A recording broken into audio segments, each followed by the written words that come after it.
मुंबईच्या अंधेरीतल्या चकाला परिसरात भर दुपारी बेस्ट बसनं पेट घेतल्याची घटना घडली आहे। गॅस गळती झाल्यानं बस पूर्णपणे जळून खाक झाली आहे। गॅस लीक होण्याचा आवाज येताच बसमधील सर्व प्रवाशांना सुखरूपरित्या खाली उतरवण्यात आलं। मुलुंड चेकनाक्यावरून ही बस अंधेरी डेपोकडे जात असताना ही दुर्घटना घडली आहे। बसला लागलेल्या आगीमुळे शेजारी पार्क केलेली स्विफ्ट डिझायर सुद्धा पूर्णपणे जळून खाक झाली आहे।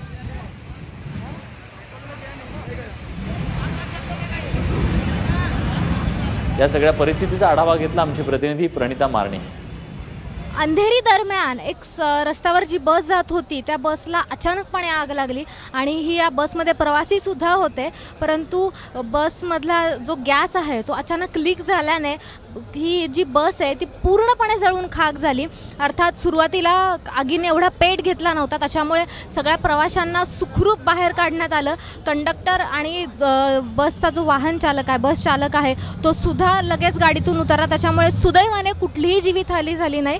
या बसमुळे, या बसला लागलेल्या आगीमुळे शेजारी पार्क केलेली ही जी चारचाकी गाडी आहे, ही जी स्विफ्ट डिझायर आहे, ती सुद्धा पूर्णपणे जळून खाक झाली। अर्थात ती इथे पार्क केलेली होती, त्याच्यामुळे गाडीमध्ये कोणताही मनुष्य बसलेला नव्हता, त्यामुळे इथेही कुठलीही जीवितहानी झालेली नाही, परंतु दोन्ही गाड्या या पूर्णपणे जळून खाक झाल्या।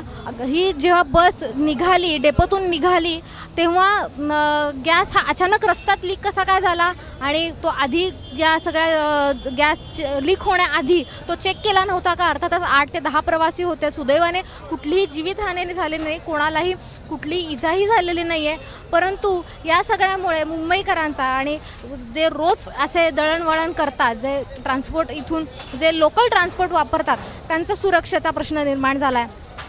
कॅमेरामॅन सुजित मिश्रावर प्रणिता मारणे, एबीपी माझा, मुंबई।